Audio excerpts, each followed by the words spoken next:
politica in lutto, si è spento dopo una settimana di agonia Remo Sernagiotto, era stato assessore regionale ai servizi sociali nella prima giunta Zaia, il ricordo del governatore del Veneto. Tanti positivi nelle ultime settimane, l'ULSS ha deciso, a Cavaso e Castelcucco scatteranno i tamponi per tutti i cittadini dai 6 anni in su. I sindaci contiamo sul senso di responsabilità dei nostri cittadini. Una lunga coda di auto questa mattina a Tagliarezza, i cittadini hanno risposto all'appello del sindaco che dice: sono felice che i cittadini siano arrivati in tanti per effettuare il tampone. Contagi in aumento nella Marca, aprire le scuole prima di Natale sarebbe uno sbaglio, a parlare il direttore generale dell'USL 2 Marca Trevigiana Benazzi. Il problema è l'aggregazione dei ragazzi prima e dopo la scuola. Tragedia questa mattina lungo la Treviso Mare, un motociclista è uscito di strada dopo aver effettuato probabilmente alcuni sorpassi e si è schiantato contro un palo. La vittima è un 61enne di Meolo. Almeno 2 le case razziate ieri sera a Silea, in un'abitazione rubati televisori e alcuni monili in oro della figlia. La vittima racconta: sono ancora scosso, è un'esperienza che ti segna nel profondo. Novità per il velodromo di Spresiano. Dopo anni di abbandono del cantiere, la prossima settimana verranno apposte le firme per la ripartenza dei lavori. Un'opera da 30 milioni di euro interamente finanziati dalla federazione. Telespettatori di Antena 3, buonasera e ben ritrovati con l'edizione trevigiana dei nostri telegiornali. Lo avete sentito dai titoli, questo pomeriggio alle 16 si è spento all'ospedale Caffoncello di Treviso Remo Sernagiotto. Fatali sono stati i gravi danni cerebrali causati da un'importante ipossia conseguente all'arresto cardiaco che lo aveva colpito, lo ricorderete, lunedì mattina. È importante la carriera di Sernagiotto, importante anche il segno che lascia nella politica veneta, italiana, ma non solo. Allora ci colleghiamo subito con il presidente del Veneto, Luca Zaia. Buonasera Presidente. Buonasera a tutti.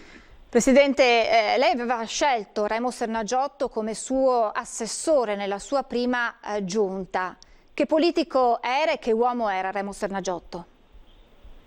Ma mi lasci dire innanzitutto che abbiamo sperato sempre in questi giorni che ci potesse essere una ripresa.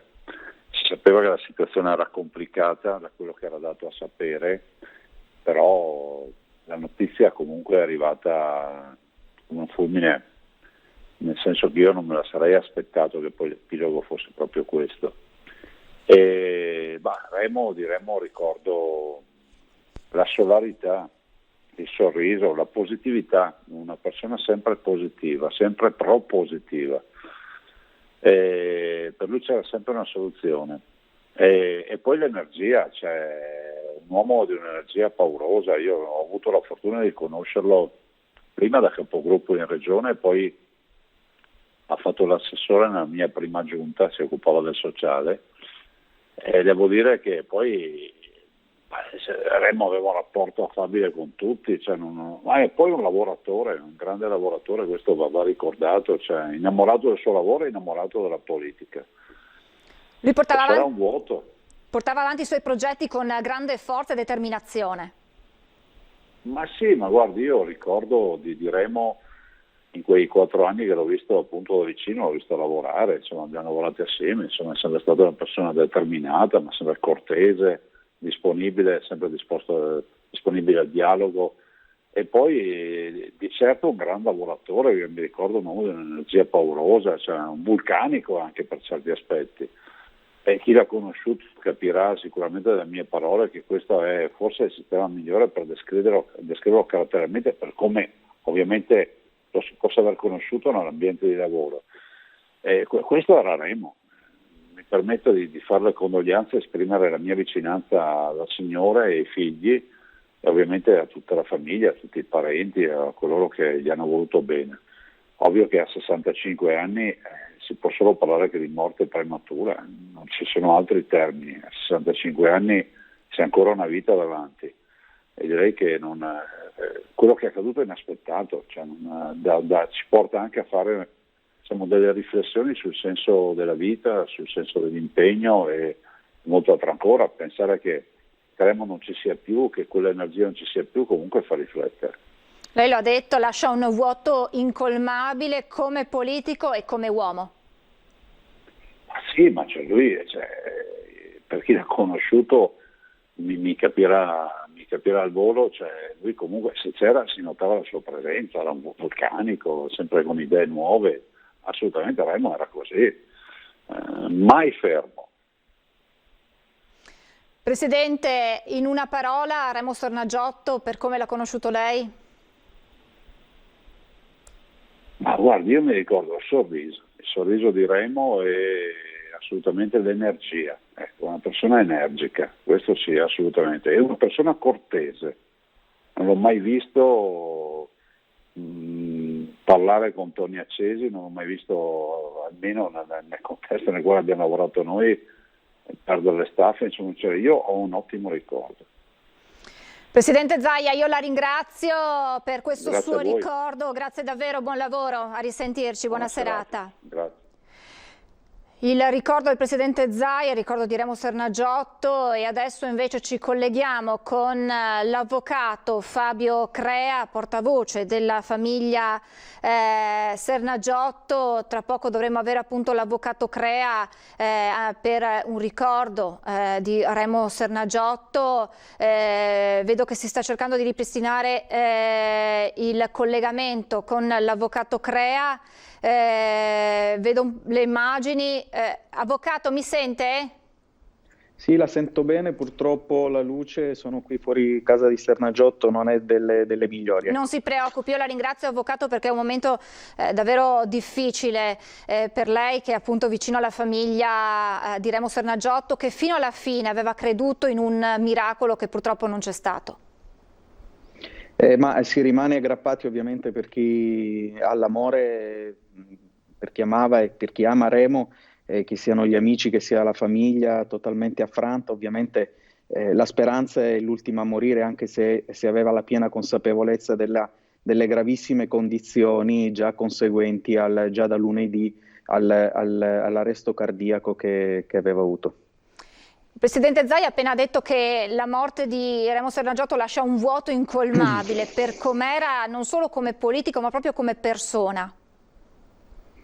Ma intanto devo dire che il vuoto incolmabile lo lascia innanzitutto all'interno della sua famiglia, che aveva riacquistato adesso per il tempo che molto spesso, per il suo impegno politico, che ha sempre vissuto come una missione, ha purtroppo sottratto, come capita ai politici, come capita alle persone, delle istituzioni, si toglie tempo alla famiglia. Adesso da qualche tempo aveva riconquistato questo tempo, e quindi quella morte prematura di cui parlava prima il governatore è ancora più lancinante nei confronti della famiglia. Lascia sicuramente un grandissimo vuoto anche attorno agli amici, alle centinaia, direi anche alle migliaia di amici che da tutta Italia e da tutta Europa stanno chiamando la famiglia, stanno chiamando le persone vicino a Remo, perché lui si è fatto conoscere e apprezzare non soltanto partendo da Montebelluna e dal Veneto, ma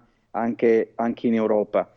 Se mi permette, ci tengo a dire che Remo era davvero una persona delle istituzioni, un politico delle istituzioni ed un politico per le istituzioni.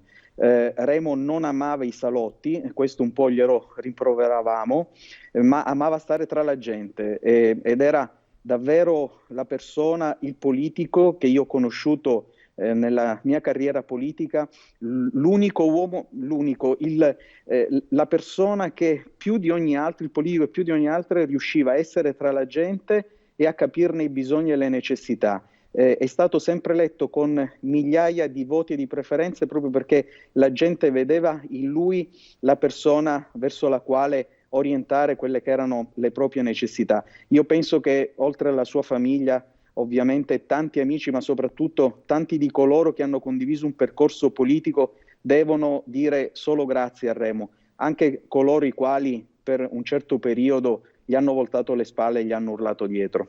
Che cosa lascia Remo Scornaggiotto? Lascia un grande insegnamento. L'insegnamento più grande è che la politica va vissuta come una missione. Se si sente questo dentro, allora si può fare politica, è giusto fare politica e si può fare una buona politica. Per chi non ha e chi non sente questa missione dentro, è meglio che faccia un altro mestiere. Questo era Remo Scornaggiotto. Grazie davvero, avvocato Crea, e naturalmente le nostre condoglianze a tutta la famiglia Scornaggiotto, se può farsi portavoce da parte nostra. Grazie davvero all'avvocato Fabio Crea e a risentirci. Grazie a voi telespettatori. Arrivederci. E nel prossimo servizio allora ripercorriamo la carriera di Remo Sernagiotto. Non ce l'ha fatta Remo Sernagiotto, che per una settimana ha combattuto nel reparto di terapia intensiva cardiologica del Cafoncello, dove è stato portato dopo un infarto. Non ha vinto la sua battaglia, quella più importante, lasciando nel dolore familiari e tantissimi amici. Il mondo della politica si ferma per rendere omaggio ad un uomo che ha saputo portare avanti per anni con forza e tenacia i suoi ideali. Lui impegnato anche all'Europarlamento. In Europa vorremmo un'Europa che cambi completamente, via la burocrazia e sì a un potere vero di libertà dei 27 paesi, delle merci e delle persone. Titolare dell'omonima azienda di pneumatici sulla Feltrina, la politica è diventata presto la sua prima passione. Dopo una militanza giovanile nella Democrazia Cristiana, Sernagiotto, negli anni 90, entra in consiglio comunale a Montebelluna, dove diventa capogruppo di Forza Italia. Nel 2000 parte l'avventura a Palazzo Ferrofini, prima come consigliere regionale semplice, poi in qualità di capogruppo degli Azzurri. Nel 2010 è nominato assessore ai servizi sociali della prima giunta Zaia. È lui il mattatore di tante iniziative anche politiche, come i meeting annuali dei forzisti a Cortina e quindi del Popolo della Libertà. Per anni è tra i nomi più votati a livello regionale, tanto che nel 2014 lascia l'incarico regionale e viene eletto all'Europarlamento con quasi 22.000 preferenze. A Strasburgo la svolta è il 2015, quando lascia il partito di Berlusconi e l'Eurogruppo dei Popolari per entrare nel gruppo Riformatori e Riformisti accanto a Raffaele Fitto. Ed è con Giorgia Meloni che Sernagiotto tenta il bis alle ultime elezioni con Fratelli d'Italia, senza però essere riconfermato. Questa sera il cuore ha cessato di battere. Remo Sernagiotto lascia un segno indelebile nel cuore di chi lo ha conosciuto. Mi mancherà la sua vitalità, così lo ricorda l'assessore regionale Elena Donazzan, sua collega di partito. Mi mancherà certamente il suo vitalismo. Remo è sempre stato un collega che riusciva a vedere sempre qualche cosa di buono e in più da fare. A lui dobbiamo anche qualche grande evento che aveva voluto portare anche dei partiti nazionali che riteneva spesso troppo distanti dal Veneto. Penso a tutti gli incontri fatti a Cortina, portando prima Forza Italia e poi il PDL a ragionare di politica in Veneto. E poi la sua voglia di essere sempre sorridente.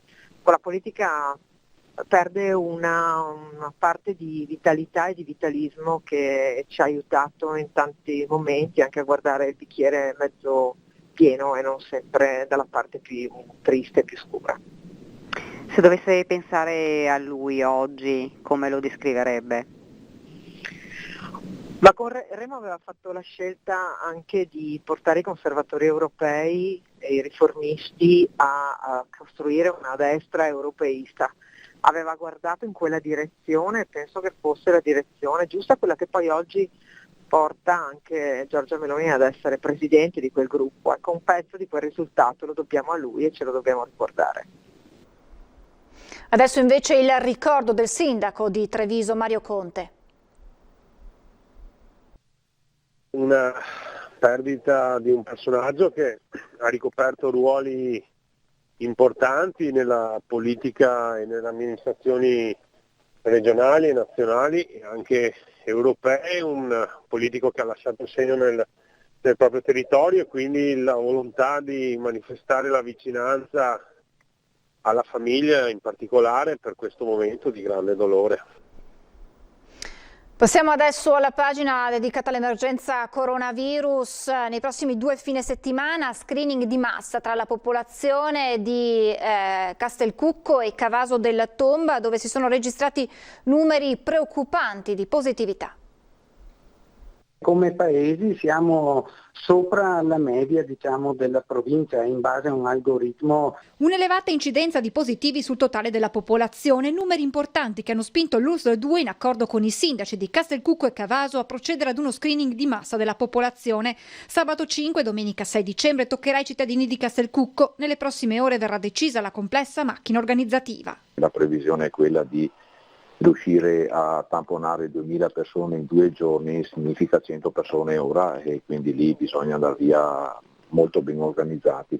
Una settimana dopo saranno gli abitanti di Cavaso a sottoporsi ai tamponi rapidi. Chiamata per vie, si presenterà già con delle etichette che avremo consegnato noi del comune alle varie famiglie. Per vie saranno chiamate, scadenzate ora dopo ora, a presentarsi col sistema drive-in presso il parcheggio Bonotti. Entro mezz'ora coloro che risulteranno positivi verranno richiamati per sottoporsi al tampone molecolare. Allo screening sono chiamati a partecipare tutti gli abitanti dai 6 anni in su, esclusi coloro che sono già stati colpiti dal Covid. L'auspicio dei due sindaci è che i loro concittadini aderiscano in massa. Noi contiamo che il senso di responsabilità dei cittadini faccia sì che ci sia un'adesione globale. Sono fiducioso che la cittadinanza risponda in maniera massiccia, perché è un'occasione proprio per invertire questa tendenza. Un aumento dei casi dovuto, spiegano i sindaci, anche ai comportamenti dei cittadini non sempre del tutto rispettosi delle regole. Credo che ci siano state un paio di situazioni che hanno generato un po' questo aumento importante di contagi. Mi auguro che adesso la cittadinanza prenda in maniera più seria questo virus, questo momento, perché sono convinto che al momento un po' sia stato sottovalutato. Proprio per dare anche una scossa e fare in maniera che anche i cittadini che ormai conoscono bene le linee guida abbiano come un sussulto e ci sia un allineamento ancora maggiore. E giornata di screening oggi ad Auronzo di Cadore, dove i cittadini hanno risposto all'appello del sindaco Pais Becker per effettuare i tamponi. A fine giornata è stata del 33% l'adesione, con positività inferiore all'1%. Una lunga coda di auto ferme fin dalle 8:30. I cittadini hanno risposto in massa alla richiesta di sottoporsi al tampone. Uno screening che vuole fare luce sul cluster di coronavirus che da settimane è stato individuato ad Auronzo. I test rapidi sono stati eseguiti sui residenti che rientravano nella fascia di età tra i 41 e i 65 anni. Una giornata importante e impegnativa per il sistema sanitario bellunese. 3 le postazioni drive-in con medici e personale sanitario arrivati da Belluno, Feltre e Pieve di Cadore. Dopo il tampone rapido, l'attesa. Viene richiesto di attendere per 15 minuti, quindi si ha il risultato immediato e solamente chi risulta positivo al tampone rapido viene sottoposto al tampone molecolare che viene effettuato quindi immediatamente. Quindi alla fine di questa giornata avremo già i primi risultati per avere un quadro della situazione di Auronzo. Soddisfatto il sindaco anche dei controlli che negli ultimi giorni sono stati effettuati nel paese dalle forze dell'ordine. Il controllo fatto sul territorio è stato davvero capillare, quotidiano, sia la Polizia Municipale ma soprattutto la stazione dei Carabinieri di Auronzo, che ha fatto diversi controlli negli esercizi pubblici anche per quanto riguarda supermercati e viabilità, quindi c'è davvero la possibilità di non dico bloccare del tutto il contagio, ma di ritornare alla normalità, soprattutto in vista anche della stagione invernale e delle vacanze di Natale. Ospedali sotto pressione nella Marca trevigiana e il direttore generale Benazzi, a proposito di una riapertura prima di Natale delle scuole, dice sarebbe deleterio. La questione scuole continua a far discutere. Il rientro in classe degli studenti delle superiori prima di Natale divide in due la città. Da un punto di vista sanitario, visto l'aumento costante dei contagi nelle ultime settimane, sarebbe davvero un problema. Lo sottolinea lo stesso direttore generale dell'ULSS 2 Marca trevigiana, Francesco Benazzi. Per noi sarebbe deleterio perché è dimostrato, io ho 18 medici contagiati, se lei li parla con ognuno di loro l'hanno preso in famiglia, e da chi lo hanno preso? Dai figli o dalla moglie, cioè perché la moglie insegna o perché i figli vanno a scuola. Non è per come vengono gestiti i ragazzi a scuola, continua Benazzi, gli insegnanti sono stati bravissimi ed il provveditorato esemplare, il problema è l'aggregazione che i ragazzi fanno prima e dopo l'entrata a scuola. Dobbiamo garantire, questo sì, che le attività produttive continuino, cioè perché abbiamo bisogno, per non mandare in default la nostra economia, ma la scuola faccia un sacrificio che durerà pochissimo, perché poi alla fine arriverà il vaccino, quindi dopo non avremo più problemi. È un sacrificio di un mese e mezzo, di 2 mesi, ma va fatto per salvaguardare le nostre persone fragili, i nostri nonni, i nostri papà, i nostri zii, i nostri amici, ma soprattutto anche per salvaguardare la nostra economia. Intanto l'aumento dei contagi sta mettendo sotto pressione gli ospedali. Prima tornata, chiamiamolo così, quando è iniziato a marzo, noi avevamo alla fine il tetto, il culmine, ecco perché siamo stati anche, come dire, targati così dal Ministero, avevamo il massimo 350 ricoveri. Oggi siamo intorno ai 450, 440, quindi per questo siamo in fascia 5, cioè in zona rossa. Perché? Perché abbiamo una numerosità di ricoveri maggiore rispetto alla precedente ondata. Difficile anche la situazione nelle terapie intensive, molti ricoveri, anche se per il momento, spiega Benazzi, il parametro è sotto controllo, ma questo non significa allentare la guardia. Questo virus è veramente subdolo, contagia tantissime persone, è vero che tanti sono anche asintomatici, però è anche vero che quando si entra in ospedale poi si fa effettivamente la via crucis che le persone hanno passato la volta precedente.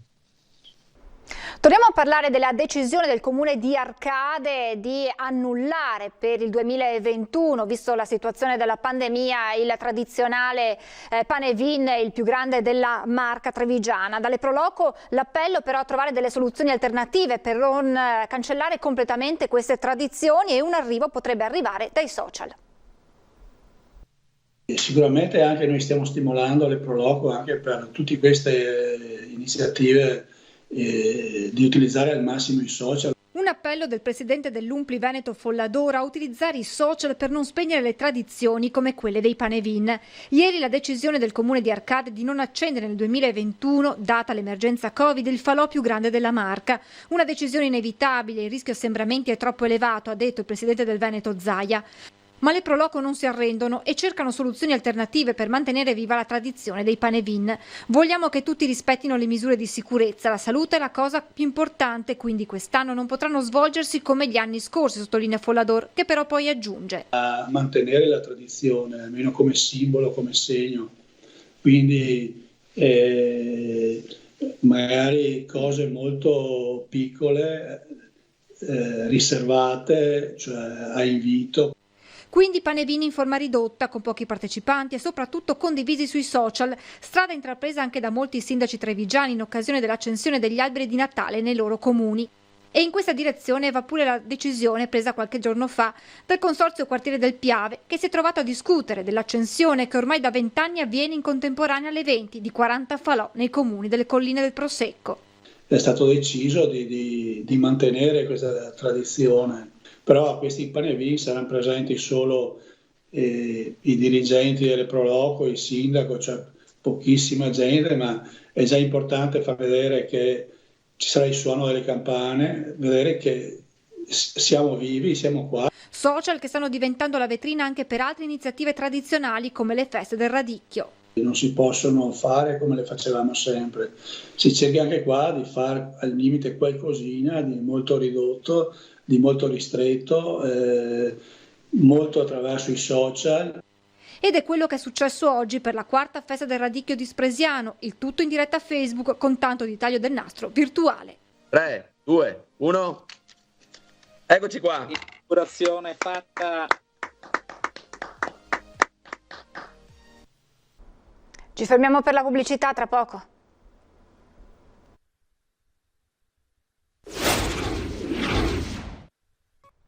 Rieccoci in diretta con la cronaca, ad iniziare dalla tragedia che si è consumata questa mattina poco dopo le 9:40 a pochi chilometri dal casello autostradale di Meulo lungo la Treviso Mare. Un Centauro, dopo alcuni, probabilmente stando almeno ad una prima ricostruzione, dopo alcuni sorpassi avrebbe perso il controllo della moto andando a sbattere prima contro un palo e poi finendo sul campo che costeggia la strada. Il motociclista è morto sul colpo, la vittima è Giuseppe Gorghetto, 61 anni di Meulo. A lanciare l'allarme al alcuni automobilisti che si trovavano proprio dietro la moto e che hanno assistito al gravissimo incidente. Sul posto sono intervenuti subito gli uomini del SUEM e i carabinieri. Il traffico è stato bloccato per permettere le operazioni di soccorso. Le pattuglie dei carabinieri hanno raccolto le testimonianze degli automobilisti che hanno confermato che la moto non avrebbe urtato altri veicoli. Naturalmente sono in corso ora indagini per ricostruire l'esatta dinamica del sinistro e sul luogo della tragedia pochi minuti dopo sono arrivati anche alcuni familiari della vittima. Furti ieri sera a Silea, 2 le abitazioni prese di mira dai malviventi, abitazioni messe a soqquadro. In una casa rubati un televisore da 50 pollici e monili in oro della piccola figlia del proprietario. Ladri di nuovo in azione a Silea nel tardo pomeriggio di ieri. Potrebbe trattarsi della stessa banda che ha colpito in almeno 2 abitazioni, prima nella frazione di Cantone in una villetta nell'omonima via, poi a Sant'Elena. Qui in via degli Alpini i malviventi hanno preso di mira un appartamento in un condominio. Entrati probabilmente da qui dopo aver aperto i balconi hanno rotto la finestra della camera da letto, come spiega il signor Maurizio Falegname, che di danni provocati dai ladri ne ha visti molti negli anni. Come sono entrati? Un buco tra il telaio e il vetro. Ha infilato dentro un gancio storto e ha girato il cremonese e si è aperta la finestra. Indisturbati hanno girato per la casa, rovistando ovunque, mettendo tutto sottosopra. A scoprire quanto accaduto poco prima delle 21 il padrone di casa. Sono salito dalle scale per aprire la porta era chiusa con il gancetto dall'interno. Quando alla fine riesce ad entrare, gli basta uno sguardo per capire cosa sia accaduto. Ho guardato dentro e ho visto tutto quanto spalancato, tutto quanto aperto, alla fine. Hanno portato via? Mi hanno portato via un televisore di 50 pollici, 2-3 orologi e poi il disastro. I malviventi hanno agito velocemente, silenziosi al punto che nessuno dei vicini ha visto o sentito qualcosa. Nello stesso stabile vive anche l'assessore Biasine, consapevole della paura che di fronte ad episodi simili cresce tra i cittadini. Lasciano la paura di non essere mai sicuri in casa propria.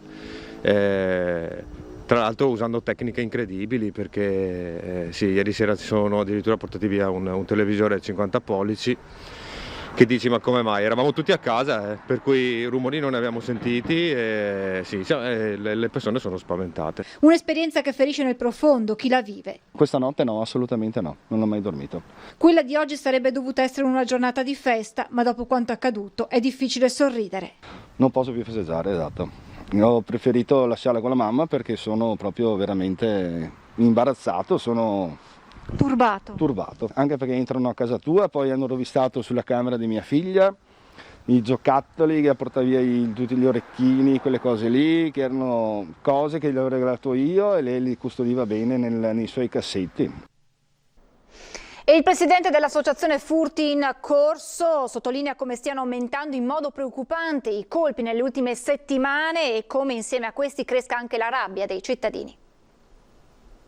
Ho passato parecchio tempo a parlare con una persona disperata, questa è la parola giusta, perché aveva anche perso il lavoro per il Covid e non aveva più soldi per sistemare casa perché gli hanno fatto più di 3.000 euro di danni i ladri. Una testimonianza della disperazione che un furto può lasciare dietro di sé è quella raccolta da Cristian Demma, presidente dell'associazione Furti in Corso, che dal suo osservatorio può scattare la fotografia di cosa stia accadendo nella Marca.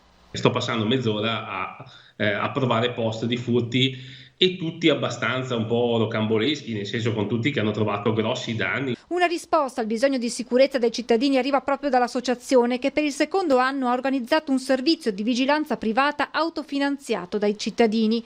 In questi giorni Demma sta incontrando i sindaci da un lato perché l'associazione venga inserita nei protocolli comunali, dall'altra per chiedere la collaborazione dei primi cittadini nel progetto di vigilanza. Sto continuando a dire ai comuni e alle amministrazioni, ho detto guardate che mi rendo disponibile anche di darvi una mano su come organizzare, però possono farlo anche loro. Perché a preoccupare non è solo l'escalation di colpi registrati nelle ultime settimane, ma anche la rabbia sempre più crescente tra i cittadini. Io passo le giornate a dover ricaricare di continuo il telefono perché la gente trova uno sfogo, no, anche con me. E da Demma arriva un appello a mantenere la calma. Cerchiamo tutti di tenderci la mano tra di noi e comunque aver fiducia anche delle istituzioni. Novità per il velodromo di Spresiano. Dopo anni di abbandono del cantiere, già la prossima settimana verranno apposte le firme per la sua ripartenza, un'opera da 30 milioni di euro interamente finanziati dalla federazione. L'abbiamo visto così l'ultima volta che siamo passati lungo la strada che costeggia la A27 all'altezza di Spresiano. Un cantiere abbandonato di quasi 90.000 metri quadri del valore complessivo di 30 milioni di euro per un totale di 6.000 posti per spettatori paganti, che di fatto già nei prossimi giorni però potrebbe tornare operativo, come ci conferma un entusiasta Remo Mosole. Che novità per il velodromo? Buone per tutti gli sportivi del ciclismo. Abbiamo quasi firmato tutti i documenti che erano arretrati perché era stato fermo per il concordato, ci siamo messi d'accordo con l'impresa, siamo messi d'accordo con la federazione, adesso si firmano i documenti la prossima settimana e poi l'impresa vada avanti con i lavori. Bocche cucite su chi subentrerà alla Pessina e a tutto il gruppo di imprese coinvolte e naufragate nel concordato preventivo dell'impresa di costruzioni romana. Non posso dire niente intanto. Ma la federazione e il governo che decide come fare. Le carte sono a posto, hanno già prenotato il mondiale 2026, perciò non posso dire altro. Si tratta di un altro gruppo di livello nazionale, mentre più di qualcuno fa il nome dei Carron come garanzia di compimento dell'opera. La società di Carinati, che vanta costruzioni di altissimo livello e di grandi dimensioni, sarebbe coinvolta non solo in termini economici, ma anche di prestigio nei confronti del proprio territorio, dello sport simbolo della marca del Veneto. La stessa celerità nel riavvio del cantiere sarebbe uno dei segnali che riporterebbero all'azienda asolana. Tra quanto cominceranno di nuovo i lavori? Penso che per primavera, se non è febbraio, sarà marzo. Si fa e basta. Si svolgeranno martedì alle 11 nella chiesa di San Nicolò a Treviso i funerali di Francesco Spinelli, 68 anni, che si è spento al Caffoncello venerdì scorso. Aveva combattuto contro il coronavirus che lo aveva colpito a fine ottobre. Spinelli, musicista, aveva suonato anche con Tolo Marton, aveva fondato il giornalino La Pulce, molto conosciuto a Treviso, dove era ben voluto per il suo sorriso, la sua allegria e la sua generosità. Per questo si attendono molte persone alle esequie e proprio per tale motivo verrà installato un altoparlante all'esterno della chiesa di San Nicolò per permettere a tutti di assistere ai funerali. Cambiamo argomento, raccontiamo una storia come tante di una coppia che apre un bar a Treviso e realizza un sogno, poi arriva il coronavirus. Il messaggio lanciato da Elisa e Ivan a non mollare, loro come tanti esercenti in zona gialla non sono destinatari di aiuti dal governo con il decreto Ter. Il 18 maggio esattamente, mi ricordo. È stata un po' drammatica perché anche se da neofiti, perché siamo nuovi in questo mestiere, quando fai l'incasso della giornata e ti ritrovi 22 euro, c'è un po' da spaventarsi. Elisa e Ivan, lui ex campione di basket di Serie A e fino a poco fa allenatore della squadra giovanile del Ponzano. Lei la compagna di una vita. Insieme inseguono il sogno di una vita normale nella loro Treviso e decidono, dopo tanti anni in giro per l'Italia, di aprire un bar-caffetteria in Viale Luzzati, inaugurato a metà dicembre dello scorso anno. 3 mesi dopo, il lockdown travolge anche loro come tante altre realtà del territorio. Una lenta ripartenza e la voglia di ricominciare, ma la seconda ondata forse è stata ancora più dura della prima, con i ristori che per loro, commercianti di un Veneto in zona gialla, non sono previsti. Sicuramente chiudendo alle 18 abbiamo perso anche il giro di coloro che finiscono di lavorare, vengono a fare aperitivo prima di andare a cena o che si organizzano semplicemente prima di uscire. L'unica cosa che ci hanno dato è a novembre, che è servito soltanto a pagare l'INPS del piccolo ristoro, quindi diciamo ci sono stati dei cali di fatturato, di soldi e chiaramente anche di clienti, la gente ha anche più paura. Da un po' di giorni al Time Out, così si chiama il locale, la coppia ha deciso di ospitare un musicista ex giocatore. Anche questo è un modo per reagire a questa fase. In questo caso chiediamo che il time out del nostro governo e di questa situazione non sia troppo lungo, perché abbiamo voglia di ritornare in campo. E anche un bel messaggio sarebbe per i nostri figli, chiaramente, di crederci nella vita e di andare avanti rimanendo certamente coi piedi sempre per terra e positivi. Andremo avanti.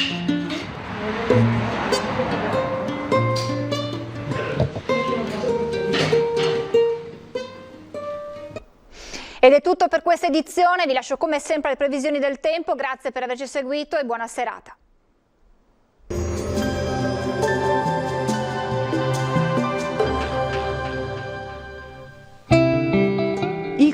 vive finché ha qualcosa da amare, così come il fuoco avrà qualcosa da bruciare. Benvenuti al Meteo. Con l'inizio dell'ultima settimana di novembre, correnti fredde balcaniche irromperanno sull'Italia portando condizioni climatiche sempre più invernali. Il dettaglio dunque di lunedì 30 novembre. Sul Veneto la giornata trascorrerà all'insegna di un ampio soleggiamento. Al mattino però sarà possibile qualche nebbia o foschia, in dissolvimento però con il passare delle ore. Il cielo sarà sereno o poco nuvoloso dal pomeriggio. Come detto, temperature in calo, minime tra -4 e 2 gradi, massime invece fino ai 10 gradi. Ci spostiamo ora sul Friuli Venezia Giulia, anche qui sarà una splendida giornata di sole, non sono attese piogge e il cielo sarà sereno o velato. Temperature minime fino a 4 gradi, massime fino ai 10 gradi. Ci spostiamo infine sul Trentino Alto Adige, anche qui tanto sole ovunque, salvo per locali riduzioni della visibilità, specie sui settori meridionali della regione. Temperature minime sui -2 gradi, massime fino agli 8-10 gradi. Dal meteo di Antena 3 per ora è tutto, grazie per l'attenzione, arrivederci al prossimo aggiornamento.